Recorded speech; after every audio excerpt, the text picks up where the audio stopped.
Je m'appelle Camille Harel, j'ai 26 ans, je travaille pour un hebdomadaire de la presse professionnelle qui s'appelle LSA, Libre Service Actualité.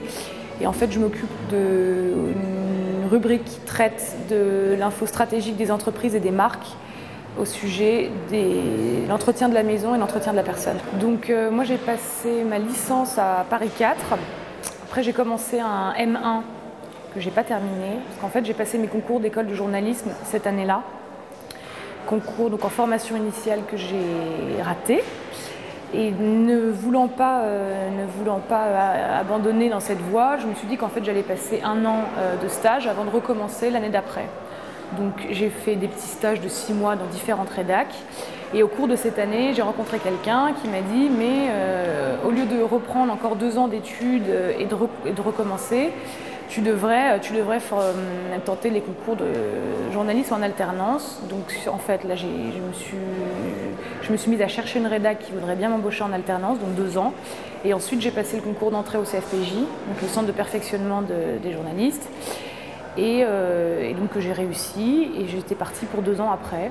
Donc j'ai travaillé pendant 2 ans à l'Usine Nouvelle, qui est un hebdo qui traite de l'info industrielle. Donc à la fin de mes 2 ans, il n'y avait pas de poste à temps plein pour moi. Donc en fait j'ai été dans un autre titre du groupe, donc un hebdomadaire qui traite de l'info de la grande consommation. J'ai fait 2 CDD et là je suis en CDI depuis 6 mois.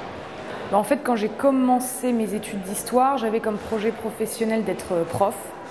Quand j'ai passé mon bac, je me suis dit bon ben voilà, j'ai envie d'être prof, donc tu vas faire des études d'histoire et voilà, c'était la voie royale. Et en fait, au cours de la première année, je me suis intéressée à l'univers des médias. Et c'est vrai que c'était un univers qui m'intéressait, qui m'interpellait.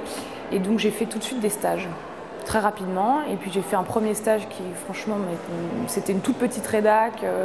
C'était des sujets qui étaient loin d'être sexy, mais moi je m'éclatais dans ce que je faisais. Donc je me suis dit, bon bah c'est bon, tu continues là-dedans et tu continues à bosser l'été comme ça.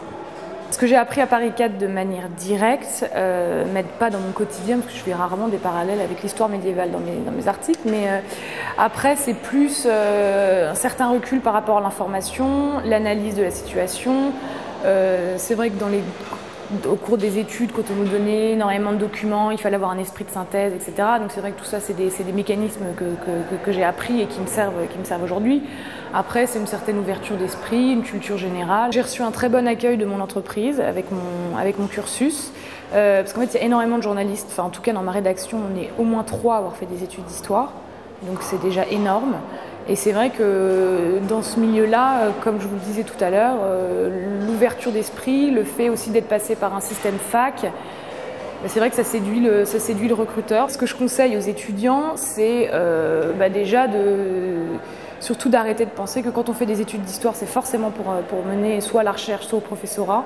Parce que moi, je vois autour de moi énormément de personnes qui ont fait le même cursus que moi et il y en a très peu finalement qui sont professeurs. Et après, moi, ce que je conseille, c'est si les autres étudiants ont un intérêt, mais même pas forcément une passion pour quelque chose, ce qu'il faut, c'est profiter d'être à la fac pour pouvoir faire des stages, etc., avec des conventions qu'on a facilement, et vraiment s'ouvrir, parce que les entreprises ne sont pas du tout frileux à ce type de profil. Oui, je suis vraiment une passionnée. C'est vrai que ça demande beaucoup de persévérance, parce qu'il y a des moments, au début, on n'est pas embauché par France Télé, donc on commence par des petites rédacs, il faut persévérer, il faut se battre pour que les sujets passent, il faut s'imposer parce que les gens ne vous attendent pas. Mais c'est vrai qu'après, ça fait partie d'un challenge personnel et c'est intéressant d'évoluer comme ça, de passer d'une rédac à l'autre, d'avoir un plan de carrière, etc. Je pense que c'est une filière qui est très riche, qu'il faut vraiment exploiter, il ne faut pas rester cloisonné dans ce qu'on pense. Voilà, on fait des études d'histoire, il faut qu'on continue en histoire. Et vraiment, par contre, il faut persévérer et se donner les chances qu'on veut et surtout être dynamique et motivé.